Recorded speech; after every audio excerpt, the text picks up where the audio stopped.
झूठे सुख को सुख कहे, ये मान रहा मन मोदे।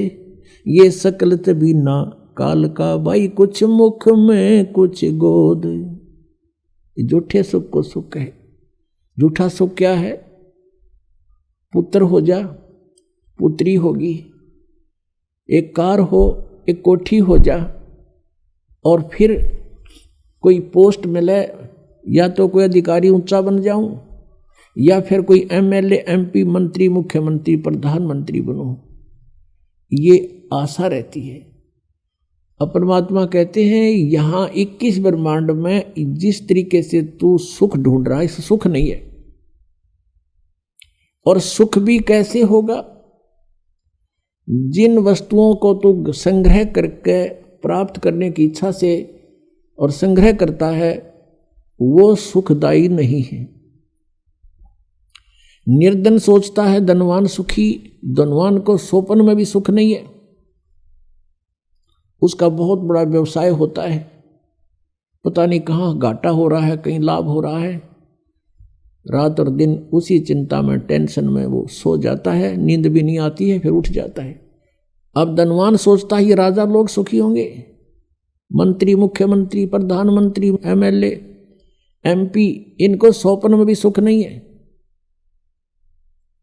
क्योंकि जो एमएलए या एमपी बनता है वो बहुत से व्यक्तियों का नुमाइंदा होता है, और कोई ना कोई उसकी बाह पकड़ने रहे, चल मेरा काम कर। दिन में 100 आदमी जावेंगे तो 100 झूठ बोलनी पड़ेंगी उसने, वो इतना किस किस के काम करा देगा। और बैठा होगा घर, फोन पर कह देगा, कह दो बार जा रहा है, यानी टेंशन रहित नहीं हो सकता। यही स्थिति थी मंत्री और मुख्यमंत्री, प्रधानमंत्री की, जानो तो यहां जीव सुखी नहीं, और पिछले पुण्य का नाश कर रहे हैं अपने का ये।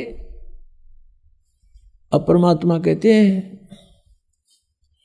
अगम निगम को खोज ले, बुद्धि विवेक विचार, उदय अस्त का राज मिले तो बिन नाम बेगारे।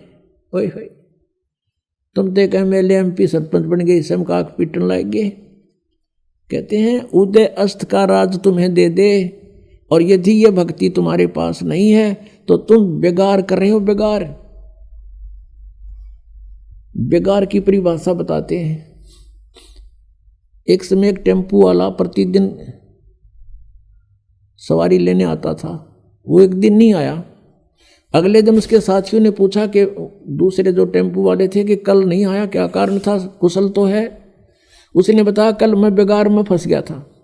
आज से 40 वर्ष पहले की बात है।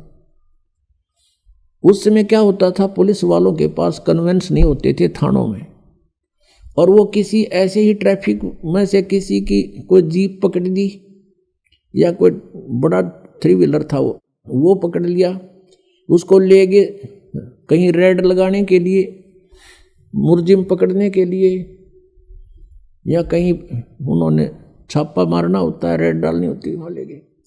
तो उस दिन क्या होता है, उसको 4 बजे उठा लिया सुबह, और ले गए इधर के उधर, उधर के उधर, चलो वहाँ चलो वहाँ। और वो तेल भी अपने पल्ले से डाल रहा है, खाना भी अपने पल्ले से खा रहा है, और 1 मिनट की फुर्सत नहीं, सारा दिन इधर चल उधर चल। रात के 12 बजे छोड़ा तो सुबह बता रहा था कल मैं बेगार में फंस गया, 200 रुपये का नाश हो गया। उस समय 200 रुपये आज के 20,000 रुपये, समझ लो कि 20,000 रुपये घर पे खर्च कराया, और 1 मिनट की फुर्सत नहीं, चलो चलो रही, रेल बनी रही मेरी, और 200 रुपये भी अपने पल्ले से बर्बाद कर दिया, पूंजी भी नष्ट करी। इसको बेगार बोलते हैं।